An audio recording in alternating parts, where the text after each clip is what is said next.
Histoire d'en dire plus.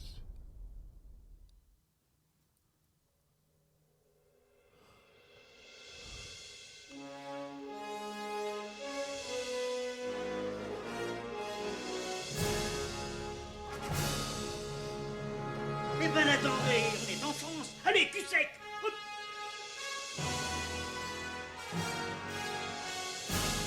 Personne ne veut le croire et pourtant c'est vrai, ils existent, ils sont là, Tarnatata. Non. Il faut qu'on pète.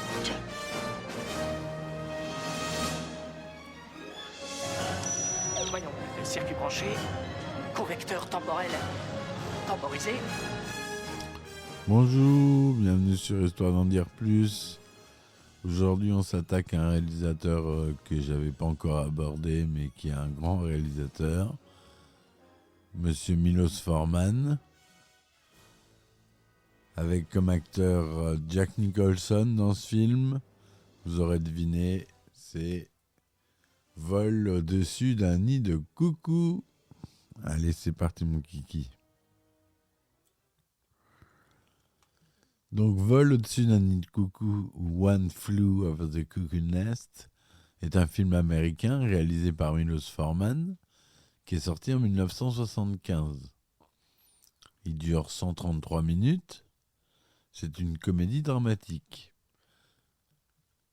Adaptation du roman homonyme de Ken Kesey, paru en 1962, qui avait déjà fait l'objet d'une adaptation au théâtre à Broadway en 1963. Le film est récompensé par les 5 principaux Oscars du cinéma, dont celui du meilleur film, ainsi que par 6 Golden Globes. L'histoire est centrée sur R.P. McMurphy, qui, en simulant, se fait interner dans un hôpital psychiatrique pour échapper à la prison après avoir été accusé de viol sur une mineure. Il va progressivement être touché par la détresse et la solitude des patients.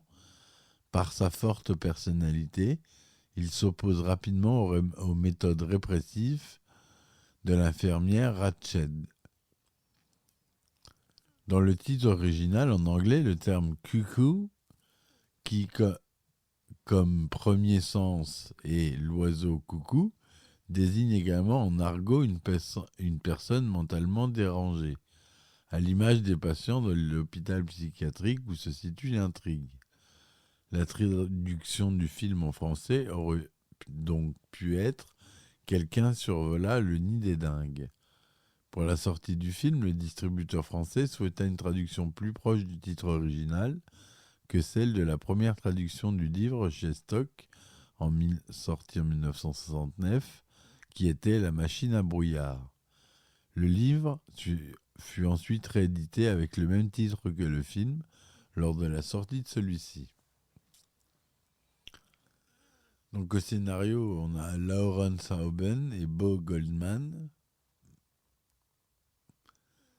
Adaptation du roman de Ken Kesey, on a dit. Le synopsis, en 1963, Randall P. McMurphy, joué par Jack Nicholson, est un sociopathe de 38 ans condamné à une peine de travaux forcés pour diverses agressions et un viol sur mineur. Il simule l'aliénation pour se faire interner et ainsi sortir de l'établissement pénitentiaire où il était incarcéré. Le directeur de l'asile n'est pas dupe, mais il accepte tout de même qu'on évalue sa santé mentale pour savoir si sa place est à l'asile ou en prison. Après avoir été admis dans l'établissement, McMurphy assiste aux thérapies de l'infirmière en chef, Miss Ratched, une femme glaciale et autoritaire qui fait parfois preuve de cruauté sur certains patients et dont McMurphy va rapidement contester les règles. Le tempérament fantasque, agressif et jovial de McMurphy entraîne bien vite les autres internés à prendre conscience de la liberté qu'on leur refuse et à désobéir et à se rebeller avec lui. McMurphy comprend lui-même, après être pourtant entré volontairement dans l'établissement, qu'il est moins libre ici qu'en prison, et qu'il a peut-être perdu cette liberté pour toujours. Il semble se lier d'amitié avec certains des internés, notamment avec le chef, un colosse autochtone mutique que tout le monde croit sourd et muet, et qui apparaît doux comme un agneau en dépit de son apparence physique.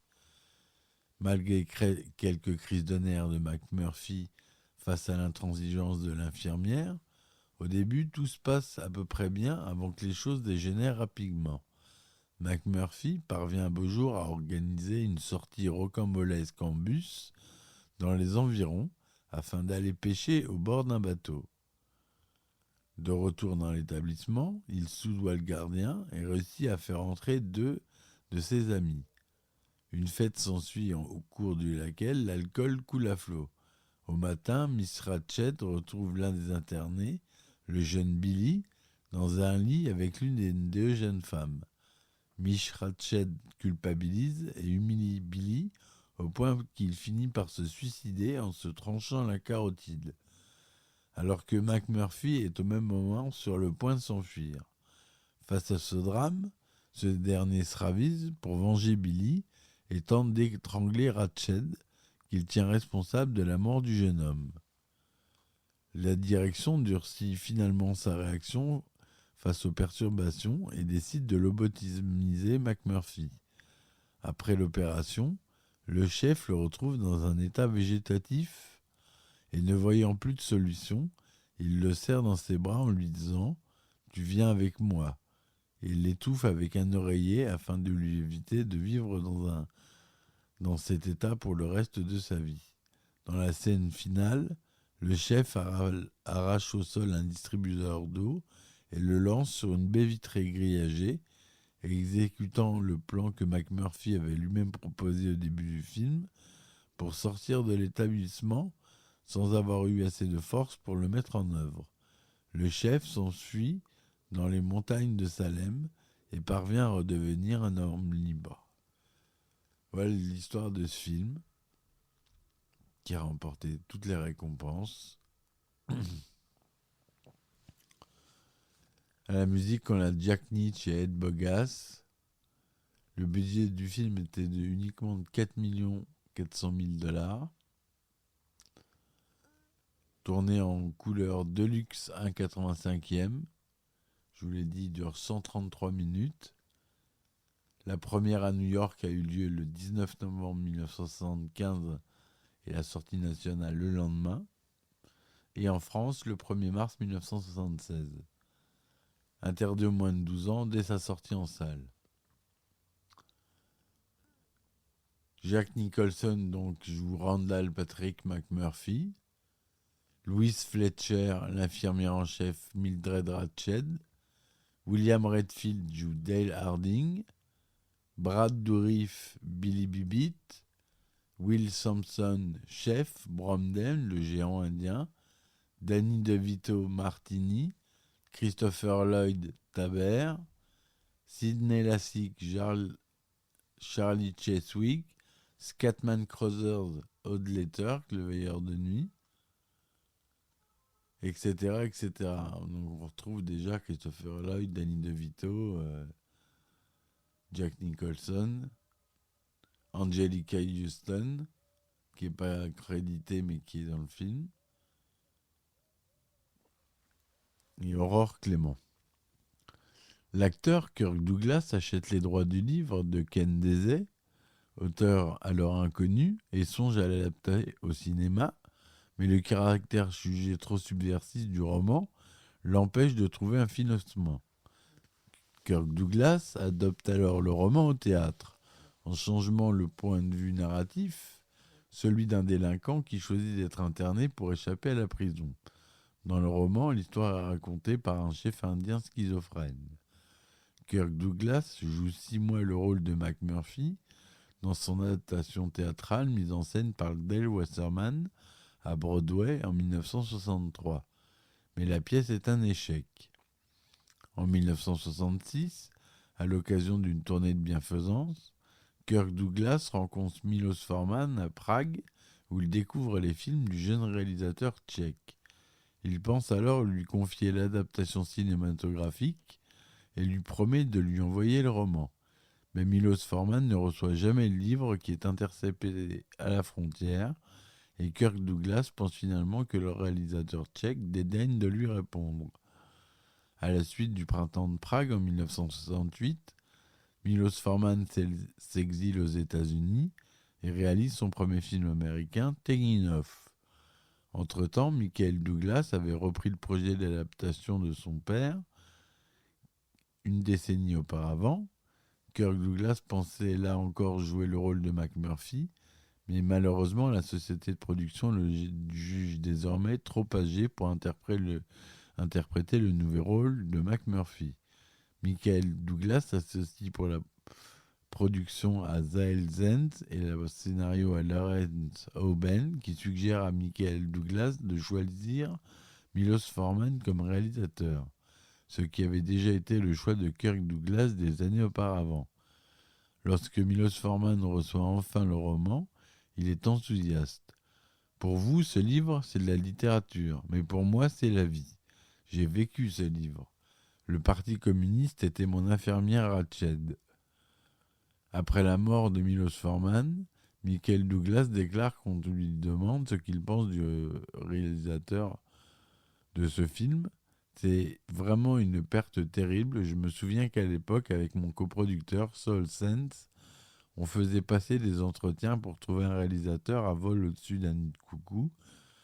On était un peu déçus parce qu'ils étaient tous très discrets, ils ne disaient rien, ils ne partageaient rien avec nous. Et puis Milos est arrivé de New York, dans ma maison de Los Angeles. Il s'est assis, il a ouvert le script à la première page et il nous a parlé, page après page, de ce qu'il avait envie de faire de chaque scène. Je me souviens à quel point Saul et moi étions enthousiasmés par cela. On était vraiment heureux que ce réalisateur partage avec nous et comprenne à quel point ce projet était spécial. Milos a décroché le job ainsi, sans discussion. C'était pour lui. Le titre fait référence à une anecdote contée dans le roman. Chef Bromden dit qu'il était petit, il travaillait la prononciation de la langue anglaise avec sa grand-mère à travers une chanson dont les derniers vers étaient Wire Briar Limber Brock, This a G's in a flock, one flew east, one flew est, and one flew of a cuckoo nest. Fil rond, serrure souple, trois oies dans un troupeau, l'une s'envola vers l'est, l'une vers l'ouest, et l'une passa au-dessus du nid de coucou. Les deux morts et l'évasion finale correspondent finalement à cette description, d'autant plus que coucou n'est plus compris comme une métaphore de l'asile psychiatrique. En effet, le terme coucou désigne en anglais à la fois un oiseau et une personne mentalement dérangée, comme je vous l'ai dit au début. Ken Kesey, l'auteur du roman, a finalement été déçu du scénario du film, qu'il n'a jamais regardé. Il a accusé le scénariste d'avoir charcuté son livre. Initialement, le rôle de McMurphy devait être joué par Kirk Douglas, rôle qu'il avait déjà joué au théâtre des années auparavant. Mais comme il avait désormais presque 60 ans, le rôle lui fut retiré. Milos Forman, le réalisateur, a tout de suite pensé à Jack Nicholson. Mais celui-ci était sous contrat de 6 mois pour un autre film. Il a été proposé tour à tour à James Cain, Marlon Brando et Gene Hackman, avant de revenir à Jack Nicholson.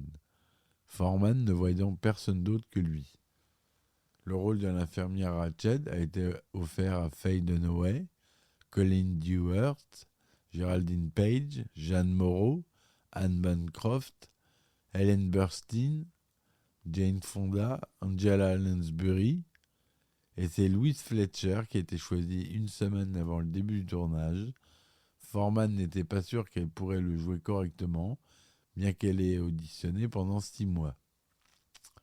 Dans le documentaire Il était une fois vol au-dessus d'un nid de coucou de Godemar Antoine, Milos Forman s'exprime sur le personnage de l'infirmière Ratched, interprétée par Louise Fletcher. sur sa réticence au départ et son changement d'opinion. Pour jouer l'infirmière en chef, nous étions tous convaincus qu'il fallait quelqu'un qui personnifierait le mal. Nous avons proposé le rôle, successivement bien sûr, à 4 actrices environ qui pouvaient incarner cela. Toutes l'ont refusé. Un jour, j'ai rencontré Louise Fletcher. Louise Fletcher s'exprime à son tour sur ce rôle. Chaque fois que nous nous voyions pendant 6 mois, il me disait « Louise, ne pense plus à ce film ni à ce rôle. Tu ne l'auras pas, laisse-moi. » Milos Forman poursuit ensuite son récit. Mais peu à peu, je me suis rendu compte que ça aurait bien plus de force si le mal n'était pas aussi visible, si elle n'était que l'instrument du mal, sans savoir qu'elle était le mal incarné. En fait, elle croit aider les gens. On pense tout naturellement que cette personne est bonne. Et peu à peu, on découvre que le mal est à l'œuvre. Ça renforce bien plus l'événement dramatique. Voilà pourquoi nous avons décidé de proposer ce rôle à Louise. Brad Dourif, Christopher Lloyd, Danny DeVito, Will Sampson ont eu leur carrière lancée grâce au film. Will Sampson, chef, un authentique indien grec, était garde forestier dans un parc de l'Oregon près de l'endroit du tournage. Il a été choisi grâce à sa taille et son gabarit imposant.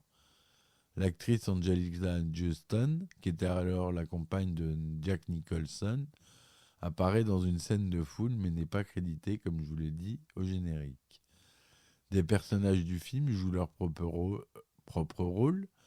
Le directeur de l'hôpital psychiatrique, avec un détail intéressant, l'acteur Jack Nicholson improvisa totalement en prenant même l'initiative le visionnage d'une photographie du directeur sur le bureau de celui-ci, lequel improvisait à son tour son commentaire.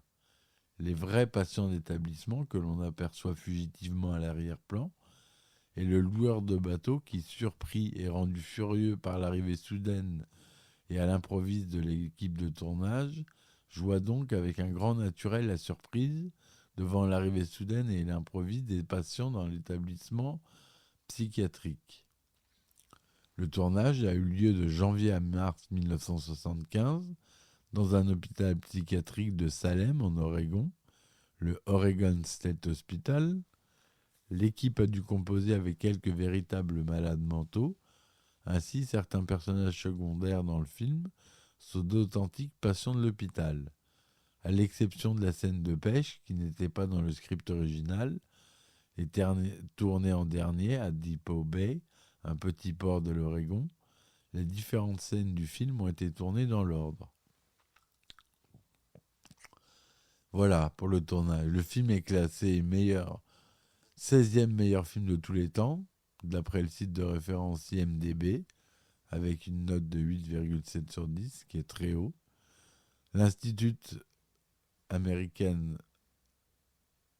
Movie l'a nommé 20e plus grand film américain de l'histoire en 1998 et 33e en 2007. Le film a rapporté plus de 100 millions de dollars juste aux États-Unis. En France, il a réalisé plus de 4 700 000 entrées.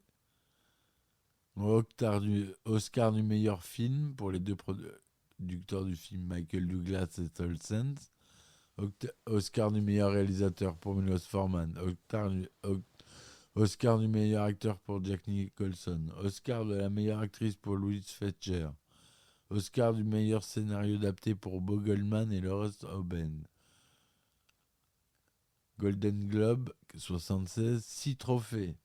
Meilleur film, meilleur réalisateur, meilleur acteur, meilleure actrice, meilleur scénario, révélation masculine pour Brad Dourif. Bref, ce film, il a animé beaucoup d'œuvres par la suite, à la télévision, au cinéma. C'est vraiment un film majeur. Il faut que vous le voyez. Si vous ne l'avez pas vu, c'est un must-see.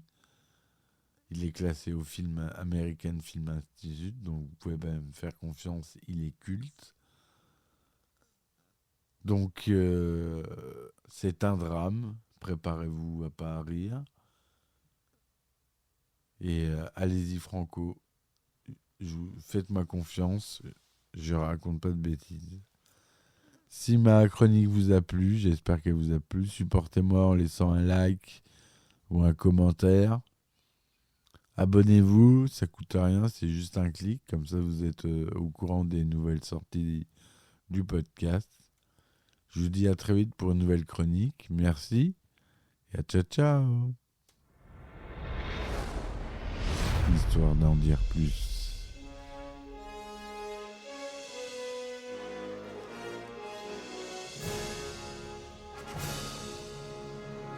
Eh ben attendez, on est en France. Allez, cul sec. Hop.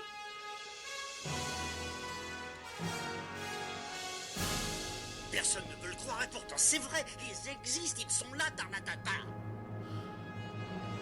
Le globe. Il faut qu'on pète.